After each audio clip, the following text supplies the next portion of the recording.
Do you treat your dog as part of the family? Well, so do we. So why not celebrate your pup's birthday with the ultimate party box? Check us out on Instagram, Twitter, and Facebook at Party Pup Info, and let us make your pup's party or any celebration perfection. M&J Video Games and Collectibles. Sport and non-sport cards, wrestling items, autographed items. We buy, sell, and trade. M&J Video Games and Collectibles, located at 1049 Queen Street, Southington, Connecticut. Call us at 1-860-479-9223 or 860-93-GAMES. M&J Video Games and Collectibles.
Okay, folks, it's your buddy Mike Messier. I'm here on the Monte and the Pharaoh YouTube channel.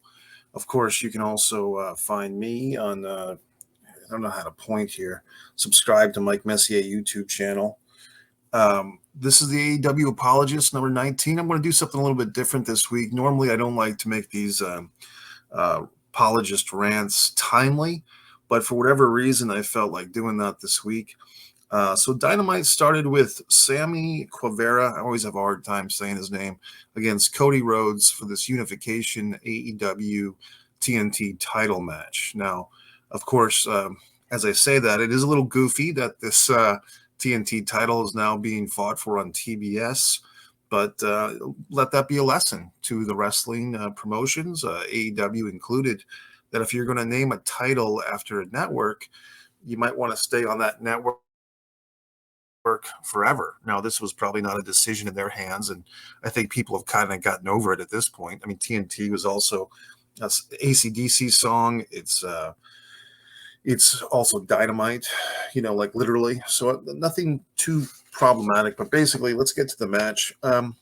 This was probably the best one-on-one ladder match on free television in any pro wrestling company, maybe since I believe it was a Eddie Guerrero, was it Eddie Guerrero versus Rob Van Dam match? I believe going back 20 years. I'm talking about free TV. Now, as far as pay-per-view, of course, we all think to Shawn Michaels versus Razor Ramon at WrestleMania 10, or a year and a half later, their SummerSlam rematch, 95, which was actually pretty good, too. You did have a Shawn Michaels versus Chris Jericho one-on-one ladder match on a pay-per-view, I think in their 2009 feud. There's been a lot of great ladder matches, but as far as free TV, this one is right up there. And, I listened to Meltzer and Alvarez. They were breaking it down, and they said that there was three high spots in this match that were incredible. I would actually say more like five, and I'll tell you what they were. The cutter on the outside, Sammy did a nice cutter, kind of springing board off the barricade into a cutter on Cody. A few minutes later, Cody did a nice, really amazing superplex off the top of the ladders. Pretty much in any other match, that superplex would be the highlight of the match. I mean, that's something that it's right up there with, perhaps Edge spearing Jeff Hardy at WrestleMania 17 off the ladders. I mean, that was pretty awesome superplex. But I think the move that everyone's kind of talking about and the most meme-friendly, GIF-friendly is that Sammy Guevara cutter springboarding off one ladder, the smaller ladder, to the bigger ladder, and then giving Cody a cutter kind of spinning halfway through the air. Pretty incredible. I mean, just Sammy really came into his own in this match. If he hasn't been before, this was really a star-making match. Both guys falling off the ladders. Maybe other people didn't see that as a high spot or a big deal. I kind of did, just because it's so simple to twist an ankle or something off of that. And both guys fell from a pretty high distance. And I think Cody might have sold that his foot was hurt or his ankle was hurt for a few minutes. In any event, I thought that was a good spot. And then finally, the Swanton off I think there was a Swanton or a Santon off the top of the ladder by Sammy once again on Cody. Cody was definitely the catcher in this match, as Bully Ray uses the term. Basically, he's the one receiving these big moves, these punishment moves, with the exception being of the superplex. But I thought it was a great match, and I thought that the good thing about this match was that it was really a payoff for this time we've all invested. You know, when Cody Rhodes won this AEW title for the third time over Sammy, and Sammy had just had the TNT title for 7 weeks after beating Miro, a lot of people complained. They thought it was just Cody being Cody putting himself over. And then we had the whole thing with the interim title, which was a new thing for wrestling. Mostly that's a UFC and a boxing thing, these interim titles, where Sammy had to beat Dustin Rhodes for that interim TNT title. And now we had the unification. So it all kind of played out for the best. A little bit of shades to when Shawn Michaels was suspended from WWE for supposed steroids back in '93, and Razor Ramon won the Intercontinental title over a battle and then beating Rick Martel. And then eventually they had that ladder match at WrestleMania 10. Well, this was somewhat similar to that. And so once again, AEW tipping the hat to wrestling's past while doing their own thing. Long-term storytelling, folks, the payoff, you know, and a lot of times AEW fans, myself included, will use the term long-term storytelling to kind of dismiss some of the holes in the AEW shows, but I think it worked this time. Then we have this thing with Tony Schiavone. Now, these are, I'm really getting into some nuances and details on this show. Tony Schiavone on this supposed beach in Cleveland, interviewing Ricky Starks and Powerhouse Hobbs. Here's what I thought, and this is going to be a recurring theme here. Tony Schiavone kind of monkey shined the interview, and what that means, I saw that term on a Missy Hyatt Hot Stuff Eddie Gilbert interview. Basically, Eddie Gilbert's doing a promo, and Missy Hyatt is just kind of making funny faces in the background and really taking all the attention away from whatever Eddie was saying. In this, Schiavone, you know, breathing the cold air and just kind of being goofy and complaining about the cold. To me, he was just kind of putting himself over as a funny guy and not really putting the talent over. Ricky Starks and Powerhouse Hobbs are two great wrestlers. Ricky, when he has the opportunity, is a good talker, but you need someone like Mean Gene was always putting Hogan over. Not really the other way around, except Hogan would just say Mean Gene. So my point is, Schiavone and Jim Ross, that I'll get to in a minute, both had some weaknesses, and I thought this little interview segment was an example of these older commentator guys having a little too much fun and taking a little too much attention away from the actual wrestlers. Okay. Then we had the thing with Jericho, Santana, and Ortiz. Finally, you know, after 2 years or 2.5 years, whatever it's been of this inner circle, there's some tension within the inner circle. Okay. And I thought it was interesting. I still can't figure out which one is Daniel Garcia and which ones are 2.0. I mean, I guess if I was really pressed, I could figure it out, but I don't quite get, what does 2.0 mean? I don't know. I mean, Matt Hardy used to be Matt Hardy version 1 or whatever. I don't get the 2.0 thing. And they are what you would call undercard talents. They're kind of job guys, but they have their little clique, and they're actually in the background on this video here. But I believe it's just like, what do these guys do? What do they do for anybody? But this Daniel Garcia in 2.0 kind of as the instigator, opponents as Jericho, Santana, Ortiz, and Eddie Kingston. Of course, he was absent this week, which was kind of interesting. But they seem like they're going towards something there, an eventual Eddie Kingston Jericho match. One thing I've been saying, and I have said, is that I think that AEW dropped the ball on Eddie Kingston. I mean, I think they did that over the summer. He was really hot. And I think if Eddie had pinned or gotten some type of victory over CM Punk at their pay-per-view match, we'd be talking about Eddie Kingston right now. And, well, I mean, I am talking about him, but I just think they cooled his heat quite a bit. And I don't know why. So anyway, Luchasaurus and Jungle Boy with Christian kind of doing this promo for their upcoming match on Friday with Private Party, Matt Hardy, mentioning the Ass Club, the Ass Boys, they call them, Billy Gunn and his two sons. This type of stuff is mixed feelings about it. I feel like they're kind of throwing bones to these old, veterans, these grizzled vets, Christian and Matt Hardy and Billy Gunn. They all get them paychecks and they all get to do the talking, and then the younger guys have to wrestle. I'm not so sure how I feel about all that. I guess I don't like it, to be honest. It takes up time in the show, which is part of it. Then we saw the CM Punk MJF promo. I'm guessing that MJF is not going to show up in Chicago next week, or I'm just saying I don't think the match will take place. I think they're going to have to hold that match off until a pay-per-view. I don't think you're going to see your 10 or 20-minute match next week. They'll do some type of physicality, but I just think that they're going to hold off the actual real match until pay-per-view. They might start a match, and they might have some type of quick decision, but I think for a lengthy payoff has to be a pay-per-view. One thing that's interesting about AEW, and I'll just go into this now, with this 4 pay-per-view setup, they're not rushing storylines like our friends at WWE has to do. With the pay-per-view every month, in this case, January, WWE has 2 pay-per-views this month. They had the day 1 pay-per-view and now the Royal Rumble. And doesn't it seem like forever ago that Big E was the WWE World Heavyweight Champion?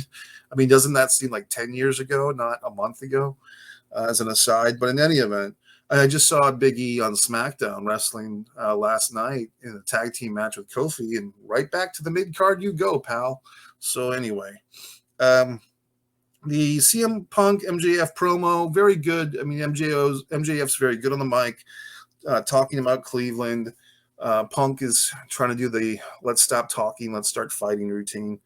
Then they get into this whole beatdown of Punk. And our buddy Wardlow there seems to have second thoughts, yet he goes through with it.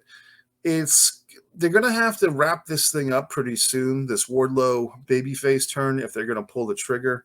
It's kind of been dragging on a bit long.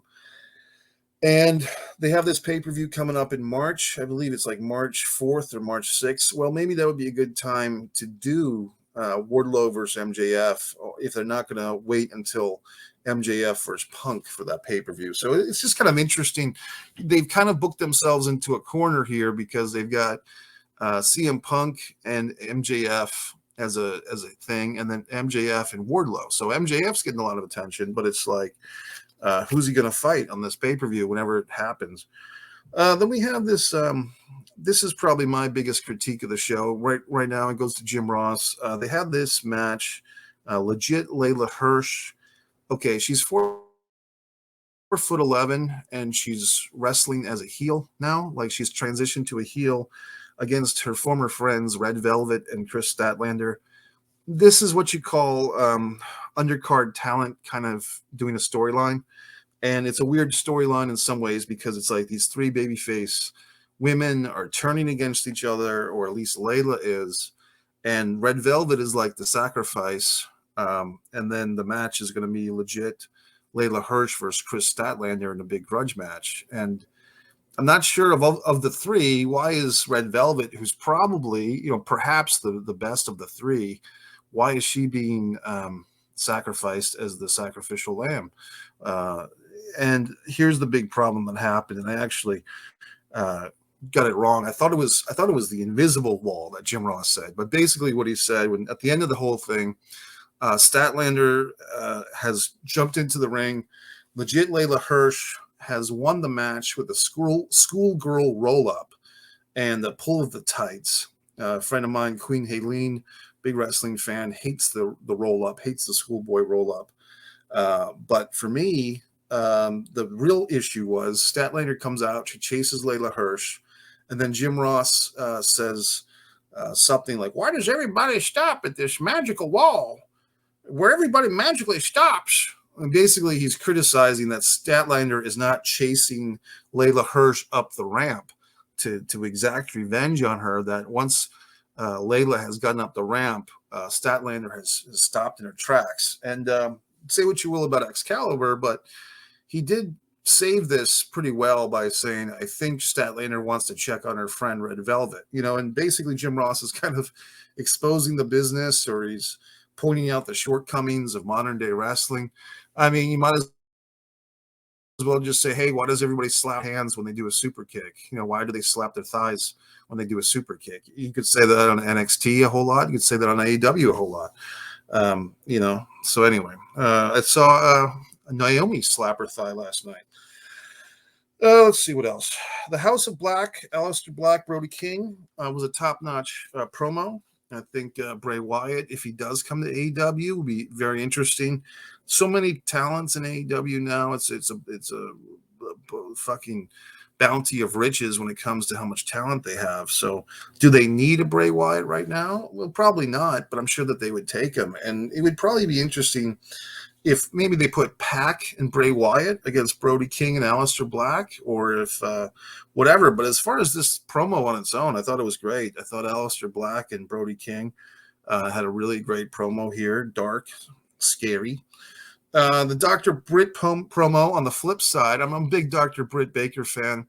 However, if you're just going to put a wrestler in the ring without a real direction and just give him a microphone and let him talk, sometimes it's not that good. And this promo, this thing with Dr. Britt just seemed to be a time filler, just Britt putting herself over. Didn't serve a purpose. No challenger came out to challenge her. There was really, as far as I remember, no mention of a top challenger. I mean, this promo could have been, I think, a better segment if somebody came out and kind of challenged her and broke it up a little bit. But as it was just kind of her putting herself over. Another thing I noticed is that Britt comes out with this Pittsburgh Steelers, or the Britsburg, Brit outfit. And she's talking about, the Cleveland Browns and football and so forth. Do you ever see football players go out onto a football field with wrestling trunks on and put over their favorite wrestlers? No. It's a thing for the whole wrestling community. And we've seen WWE do that with, they had like the Lakers jerseys on the players or something, the wrestlers. And they've often, you'll often see wrestlers on in either company, WWE or AEW, come out with a football jersey on, but you never see the football players come out with their favorite wrestler t-shirt or their favorite wrestling trunks and put over the wrestling company in the middle of a football game. So if you're going to degrade yourself, wrestlers, and be fanboys for football, you're basically demoting wrestling and putting over football. I mean, how else can I explain it? So anyway, and that's not just Dr. Britt. A lot of people have done it, but she did it in this case. Adam Cole versus Orange Cassidy. Interesting how AEW does things. Obviously, the best match on the show, the most significant in this realm of wrestling, was the Sammy Cody match. They put their main events on first, in my opinion, and they kind of label whatever else they have at the end as a main event. But in my book, this is kind of a mid-card match. Adam Cole versus Orange Cassidy. Lights out match for whatever it's worth. And interesting, Danhausen, who I'm not very familiar with. I know that he's got a big following, social media. I believe he kind of got his name in Impact Wrestling or ROH or combination. I'm not a huge Danhausen guy. I get the very nice, very evil. I kind of get that. I get that he's kind of just an irony wrestler. I think it would have been more interesting. They could have put over, if Danhausen is signing long term for AEW, why wouldn't they have his interference cause the victory for Orange Cassidy and give Danhausen a program with either Adam Cole or Orange Cassidy? Like Orange Cassidy hey, I don't need your help, or Adam Cole could be like, hey, you cost me the match. So I don't know. They said a cameo. Could Danhausen, could this have been a legit cameo? If so, it kind of shows that AEW is part of the pro wrestling landscape. It doesn't think of themselves as above the pro wrestling landscape like our friends at the WWE do. But I don't know. I mean, it seemed like Danhausen had a nice pop from the audience. They were familiar with him, and it seems like they would do well to put him in the mix. I think if they do put him in the mix, like put him in there with guys like Orange Cassidy, like kind of comedy guys, gimmicky guys. Interesting. So then we had our Friday night show, and now I did watch SmackDown. I will get into that because I want to do some WWE thoughts here too. It is Royal Rumble Saturday as I'm taping this, January 29th, 2022. You had John Moxley beating up the Acclaim guy, Anthony Bowens, Max Caster at ringside. I think what's gonna happen, folks, is the Acclaim is definitely gonna have to turn babyface soon. Their raps are too good, like their insult raps or whatever you want to call them, battle raps. They're too good to be used on baby faces because they expose them too much. So they're gonna have to find a way to turn the Acclaimed heel. I'm sorry, babyface. Maybe have Acclaimed versus Santana or Ortiz. Maybe put the Acclaimed in the inner circle. Like have them take their place. My hair is just weird today. My hair was so much nicer like a month ago before I cut it, but I cut it and now it's not nice. So what else? The Lee Johnson and Brock Anderson versus FTR match. I just laughed because they did a spot where Dax Harwood, Anderson kind of played off that they're both the son of Arn Anderson, like Brock's the real son and Dax is the wannabe son. I thought that was a cute moment in the middle of the match, but they didn't ham it up too much, I guess eventually, and who was really the standout of this match was this kid, Lee Johnson. No offense to Brock Anderson. I just see him as a modern day Mike Von Erich, to be honest with you. But Lee Johnson, I thought was very good in this match, high flying. Back in the day, you'd have like every once in a while some high flying guy, like, hard body Harrison or somebody from WCW. I think he had legal troubles later, but that guy was really good. And you just say, oh, is that guy going to become something? And some of these guys do, and some of them don't. You know what I mean? But as far as Lee Johnson, I thought he had a good match. We'll see what happens. Jade Cargill defending her TBS women's title against Julia Hart with the one eye. Julia Hart looking very cute in this match, very pretty with that eye patch, was kind of kinky. I thought it was a good match. I mean, I think good in a sense that this whole TBS title is really just a way to get Jade over, and I have mixed feelings about it. Somebody had the idea that the TBS title could have been a women's tag team title. That probably would have made more sense. But now that we see it unfolding, it feels like this TBS title might be just a thing to give to Jade Cargill for quite some time. Maybe she'll have this match with Nyla Rose eventually. Interesting. I don't know. But I thought Jade Cargill's a good talent.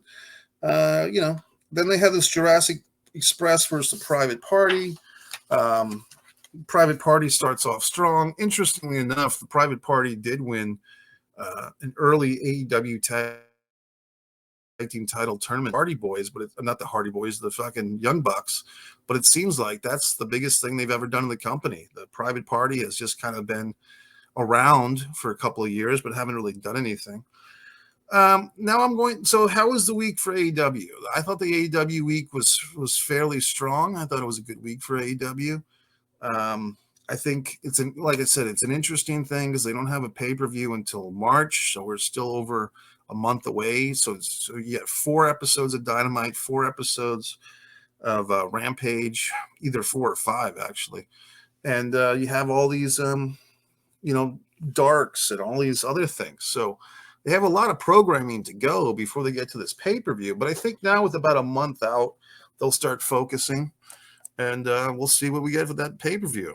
Now, in the SmackDown realm, look, like I said, WWE creatively versus financially are two different things. Financially, we all know that they're doing great with their money from the Fox network and their money from the overseas deals. But as far as WWE creatively, that's where I tend to have some concerns or issues. And as many of you know, I did apply to be a writer for the WWE and had a job interview at Titan Tower, was not hired. And they hire people like Kenneth Mosley, who doesn't even like pro wrestling, before she gets hired. And if you're going to tell me that Kenneth Mobley is a better wrestling writer than me, I'll tell you you're a liar and uneducated about things. But in any event, let's talk about this fucking show, SmackDown. I kind of forced myself to watch it last night because I wanted to, and I didn't watch it in live time. I went to the cinema, as often I do. But I come home, I watch the replay of SmackDown, I zip through the commercials, and the show just starts off like so many WWE shows for the last 23 or 24 years with a long-winded promo. Charlotte Flair with a microphone. Now, when I'm watching Charlotte Flair, I'm basically thinking, I agree with our buddy Mike Monte here on Monte and the Pharaoh YouTube channel, and the broadcast, I should say, from Long Island. But I agree that she's a great wrestler. She's very good on the mic. She's very good at being Charlotte Flair. Then I start thinking about, hey, she's starting to look like Charlotte Flair again. And wasn't there a point not too long ago where Charlotte had like some type of plastic surgery and her face looked a lot different? She looked pretty hot for a couple of weeks. And then it's like she started to look like the old Charlotte again. And I'm not saying she's not attractive. I'm just saying that her face, like, it looks like she got a nose job, but then the nose just kind of came back to being what it was. And you might be thinking, well, gee whiz, how can you criticize people and their bodies? Well, it's professional wrestling, and that's part of the thing. But, I mean, it's obvious that she's had some work done. I don't think she needed to have any work done. I thought the original Charlotte Flair face was fine. She's a physically bigger person than most women wrestlers. I mean, she's almost at China level. It would have been interesting to see China and Charlotte kind of in the same ring at the same time, because I think Charlotte would actually be pretty close in physique to China, but actually Charlotte's a hell of a lot better worker than China ever was. No offense to China. But I mean, Charlotte's a great talent. Nothing against her.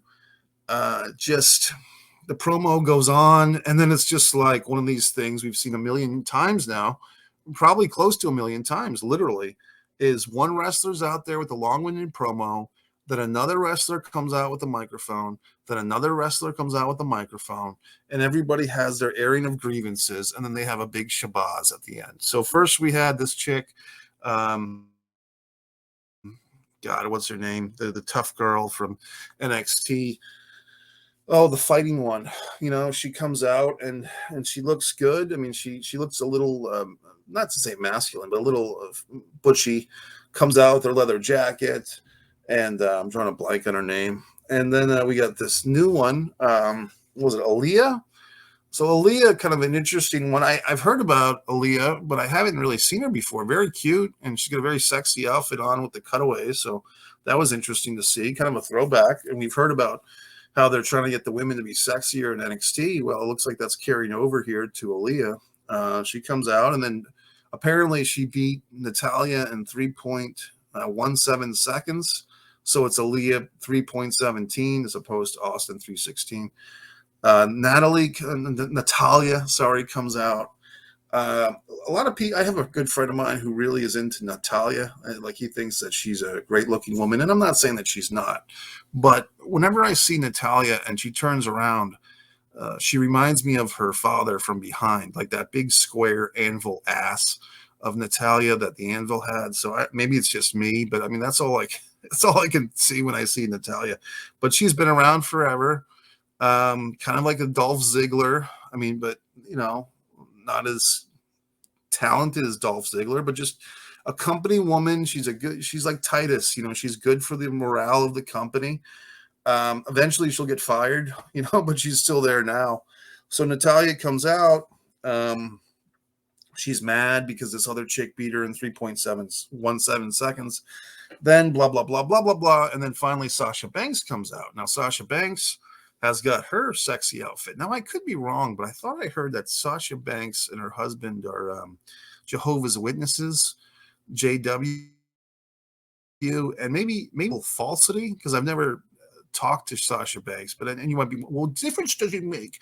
Well, the Jehovah's Witnesses are very extreme with their beliefs and how they conduct themselves. And so this outfit by Sasha Banks would not be JW approved. So maybe she's not Jehovah's Witness. Maybe that's all a bunch of crap. I don't know. But in any event, she comes out. She looks good. You could see how when Sasha and Charlotte got nose to nose there for a second, or close to it, the height and the thickness of Charlotte as far as her physique, just so much bigger than these other ladies. And Sasha Banks and Charlotte, they've had a great rivalry over the years, but you can still see maybe why Vince favors Charlotte, because physically she's just more imposing. What else? So here we blah blah blah blah blah blah blah blah blah blah blah. The show goes on and on. I mean, a lot of stuff like Happy Corbin. Like I said before, Big E just kind of being reduced to a tag team guy again. Kofi, like down their gimmick is they're both former WWF singles champions, and it just feels like they'll probably give a title reign to Xavier for 2 or 3 weeks just to do it. Oh, they're all former WWE champions. Who gives a fuck? So Rollins coming out. I'm trying to get a handle on this fucking storyline. I don't think they have a handle on it. Is this a way to turn Roman Reigns babyface? Because now there can't be the Usos at ringside. But Rollins, who I thought they were trying to turn him babyface for this match against Roman Reigns tonight on the Royal Rumble, but it seems like Rollins just comes out laughing like the Joker. It seems like he's even confused what he's supposed to be doing, because he keeps falling on the crutch of just laughing. Like there's really very, very little thought into this, except, okay, Seth, go out there and just laugh. It's just so one note, and it's just so flimsy, and it's just so derivative. It's obviously that Rollins coming out with like the purple suit and the tie. He's trying to do his rendition of Joaquin Phoenix in the Joker film a few years ago. To me, it's not working because it's unclear. And it's a complicated matter. No, they just haven't figured it out yet. So they're basically just putting Seth. He'll be the sacrifice tonight, I'm assuming, to Roman Reigns. I'm predicting that Brock Lesnar and Bobby Lashley go on first. I'm predicting that Roman Reigns somehow interferes and causes Bobby Lashley to get the victory over Brock Lesnar, or has some influence on it. So then you've got Brock will be all upset. And then they'll have the rest of the show, and then somehow the Royal Rumble will happen towards the end of the show, probably the last match of the night. And I'm going to say, and Roman will retain against Seth, and then they'll have the Royal Rumble. And at number 29 or 30 will be Brock Lesnar. He'll come out and he'll decimate whoever's left, and he'll win. And maybe he'll last eliminate Omos, let's say. And then Brock Lesnar will face, I'm going to face Roman Reigns. I'll leave you for later, Bobby Lashley. So then Brock will face Roman at WrestleMania. Meltzer, for what it's worth or not worth, is reporting that they've already signed Roman versus Brock as night 2 main event for WrestleMania this year. And there you have it. So that's what I'm predicting. I mean, the other news I just saw, breaking news just a moment ago, apparently Ronda Rousey is coming back to WWE, according to Meltzer, and he could be full of shit, but it looks like Ronda will be at the Royal Rumble tonight, either a participant perhaps, but most likely just some type of run-in or some type of promo, and then they'll get her off and running again. And thoughts are for a Ronda Rousey Becky Lynch match again, according to Meltzer, and he's been wrong before, but it would seem to make sense. I'm not a big Ronda Rousey and WWE fan, to be honest with you. I had a little online back and forth with pro wrestler Bob Cook, great wrestler back in the day on TBS himself. But Bob and I just kind of disagreed. Bob's a big Ronda Rousey in wrestling fan, and I'm not. I just feel that she uses wrestling. She uses it when she needs it. And I'd rather cheer or boo for people that want to be pro wrestlers full time, rather than those that just kind of come and go and use the sport as they see fit. That's just me. I'm a real pro wrestling fan. I'm not a fan of so Bad Bunnies and Johnny Knoxville's coming in, zombies coming into our rings and polluting them. Okay. So anyway, well, that's it, folks. Once again, the WWE and AEW, two conflicting companies. I've kind of put my loyalties to AEW. I wear the colors proudly. If you are a WWE fan, well, that's something that you can consider.